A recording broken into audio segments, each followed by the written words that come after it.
What's poppin', Asgardians? It's me, MT, and welcome back to the Heavy Spoilers Show. And holy moly, was episode 7 of this new season of What If such a fun freaking time, man. Getting to see a whole new side of the Goddess of Death as she learned a much needed lesson in mercy was super satisfying, but definitely not as satisfying as seeing Wenwu punch the All-Father of Asgard in the freaking face. That was freaking badass, man. Like, hot damn do I love a good crossover episode. And this episode for sure did deliver with such a fire team up. So let's just go ahead and break this entire episode down together, shall we, my nerd babies? But first, you guys know the drill. Hitting that like button and subscribing really helps Paul and I grow the Heavy Spoilers channel. So if you are a proud member of the Spoiler Side Squad, doing one or both of those things would be a super quick and easy way to make two nerdy lads happy. But anyways, this episode of course begins with Asgardian art detailing Odin and Hela's bloody conquest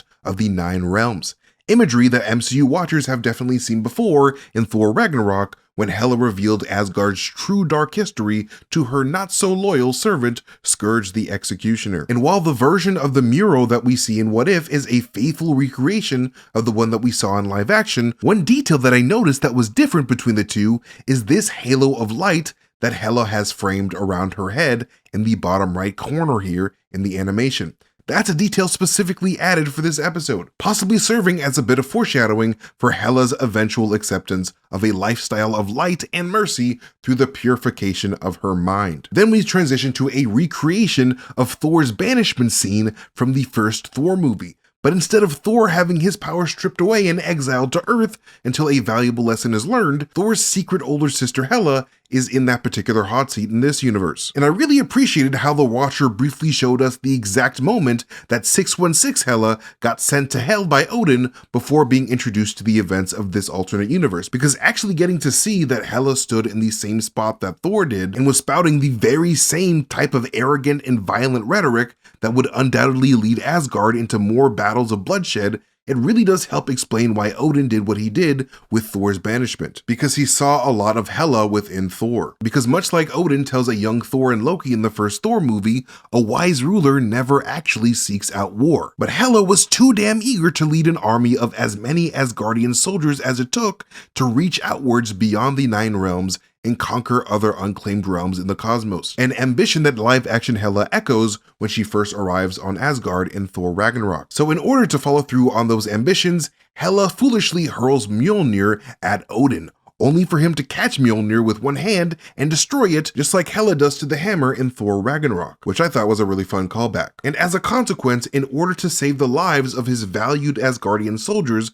from being infected by the insatiable ambitions of the living weapons of war that he created, he put his love for his children aside and cast them out in order to protect Asgard from their radically foolish ideologies. But anyways, as Hela is being grounded by her dad in a big way, we get the confirmation that Hela's crown functions a lot like Thor's hammer does, as Hela is now completely unable to pull out an infinite amount of necroswords out of her astounding Asgardian ass as soon as Odin takes her helmet away from her. Like, I very much suspected this to be the case after the TChalla Star-Lord episode from last season had the Collector wielding Hela's dark matter necrosword powers as soon as he grabbed Hela's helmet from his collection to fight Yondu and T'Challa. But anyways, Hela's helmet of course lands right in front of the armies of Wenwu's 10 rings, during Wenwu's super early conquering days, roughly around the year 1000. And I only say that because the very beginning of the Shang-Chi movie shows a flashback of Wenwu's attack on the armies of the Seljuk Empire, an empire that was active between 1037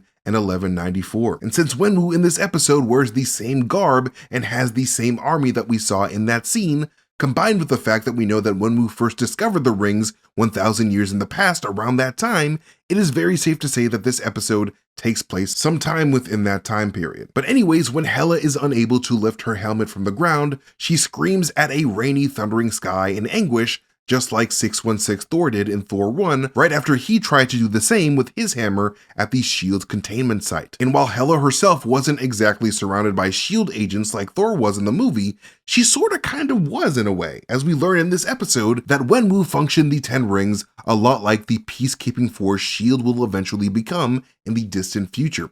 So the Ten Rings are very much the shield of this era, or at the very least, the closest thing to shield that the Earth has at this moment anyway. And as the story continues, Hela is of course brought to Wenwu's Ten Rings headquarters, where she is immediately invited to dinner. During that dinner, Wenwu proposes an alliance, but in response to that alliance, Hela opens up to Wenwu about how her father treated her more like a weapon for conquest more so than a daughter, causing Wenwu to assure Hela that he is not her father, but that she can call him daddy anytime. I'm just kidding. He didn't say that last part. But I don't know, man. Something tells me that these two definitely got it on after they managed to take down the ruler of the known universe of light together. I mean, there is truly nothing like usurping a throne to get the sex drive going, you know what I'm saying? After all, there is no one hornier than Hela. Get it? Because of the horns.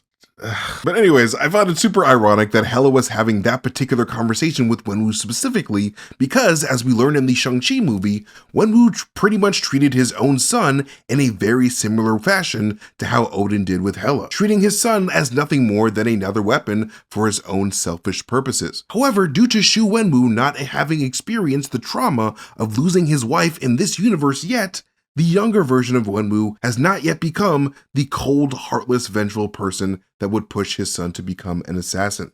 But anyways, after Hela betrays Wenwu and makes her escape from the Ten Rings compound, she of course runs into an imprisoned Morris, who apparently would have been imprisoned for the next 1,000 years if this was the 616 universe, but luckily, Hela is able to break his ass face out and make their way to the bamboo forest that protects the entrance to Dragonland on PBS Kids. Just kidding, it's Ta-Lo, but it's basically Dragonland, just with a significant lack of Zack and Wheezy. However, one particular thing I found interesting about Hela's arrival to this bamboo forest is that this forest very likely should not have been moving at all, because we learned from Wenwu and Shang-Chi that this particular magic bamboo forest only really shows the way to Ta-Lo once a year on a Chinese holiday known as Qingming or Tomb Sweeping Day. I completely apologize if I just butchered that name, but basically this festival is a tradition where the people of China take the time to honor those ancestors who have passed on by cleaning up their grave sites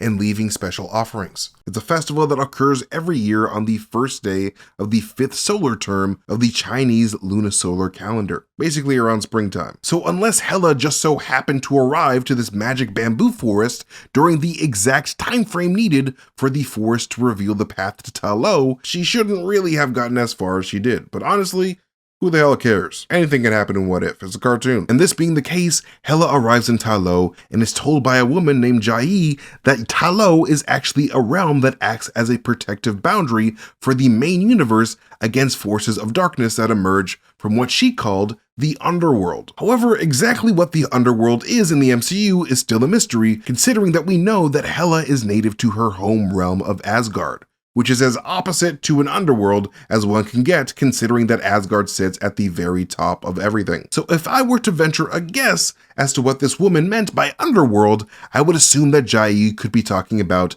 the Shadow Realm introduced in Thor: Love and Thunder, as that is a realm where dark dragons dwell inside of the dark insides of moons, with the Dweller in Darkness possibly being one of those dragons native to the Shadow Realm. And I wouldn't be surprised if the Realm of Hell actually resides within the Shadow Realm itself, as the prisoners of Hell appear to live in a colorless grayscale environment just like the Shadow Realm has. So since Norse myths usually associate the goddess Hela with the realm Hell, the people of Ta-Lo probably figured that she was from the Shadow Realm too. But that's just speculation, of course. But another super interesting piece of information that we get right after this is how Odin's future wife Frigga is not Hela's mother at all, but is actually just a woman that Odin started to date around the time Hela got banished from Asgard. So not only does this make Hela Thor's half-sister, but it also confirms something that I suspected for a long while. Thor might actually be half human. I mean, Hela literally calls Frigga a woman instead of a god, and we already know from Frigga's past appearances in MCU movies that Frigga was originally raised as a witch, meaning that she was likely not born a god at all. The Party Thor episode of What If Season 1 shows Frigga actively leaving the realm of Asgard in order to go visit her old witch sisters in another realm. And I think that other realm could have actually been Midgard, with those witches living somewhere on Earth. but that's just a theory, a frigga theory. But anyways, we then of course get an appearance by the Great Protector Dragon of Ta Lo, who flies by as a warning to Hela to chill out with the Hela shenanigans while she's in town. No Helanigans over here. Then as the scene changes to a Heimdall informing Odin of Hela's complete disappearance from their universe, Heimdall states that the 10 rings have the capability to kill even the gods, which is a huge piece of MCU lore that we didn't previously know before, because the only real god killer that we've known about before this is of course the Stormbreaker hammer that Thor forged in Infinity War. However, the fact that Heimdall just knew that a weapon that strong existed on Earth and yet waited that long to tell Odin about it is kind of weird to me. But hey, who am I to tell Heimdall how to do his job? But anyways, now that we know that these rings are coveted by even the gods of the MCU themselves, I'm really interested to see what this could possibly mean for Shang-Chi's future in MCU 616, because I'm sure a ton of cosmic beings are gonna want a piece of that 10-ring action now that those rings are apparently sending a signal out to the universe, absolutely doxing the hell out of Shang-Chi's location at all times. But anyways, I really enjoyed the training sequence that follows this, because it was really dope to see Hela being forced to break down her motivations for her constant need to conquer. Hela revealing that she only wants to gain the power to overthrow her father and conquer the cosmos because she has a deep desire for true freedom was super great and deeply reflective of Loki's own journey of enlightenment and self-discovery that he went through over the course of the Loki series. Both Hela and Loki were lonely gods who were treated like pawns by their flawed father Odin, with Loki himself only really having been taken by Odin as a political maneuver to hopefully foster peace between Asgard and Jotunheim.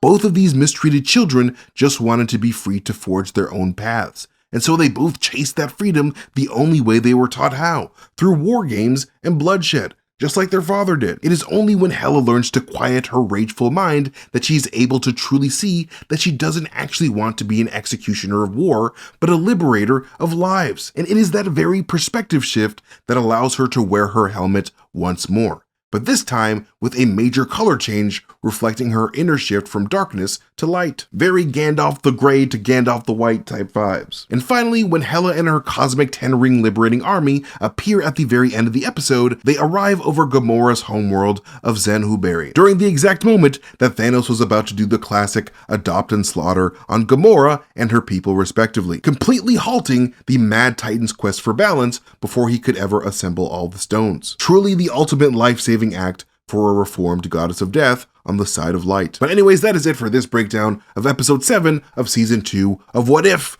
Man, I freaking love What If so much. I hope the show never stops. You can follow me at Mastertainment on Twitter, Instagram, YouTube, or wherever I am on the internet, including the Guardians of the Galaxy podcast, where me, my friends Whitney and Tommy talk about all the new fun things in Marvel and nerd culture, but with an emphasis on fun and friendship. So if you like either of those things, subscribe to the Guardians of the Galaxy today. But most importantly, you can subscribe to Heavy Spoilers here on YouTube, and when you do, make sure you hit that notification bell so that you can always get notifications for when we upload new things. But again, thank you guys so much for watching this video. You guys are amazing, and I will see you guys later. Goodbye. Happy New Year, y'all.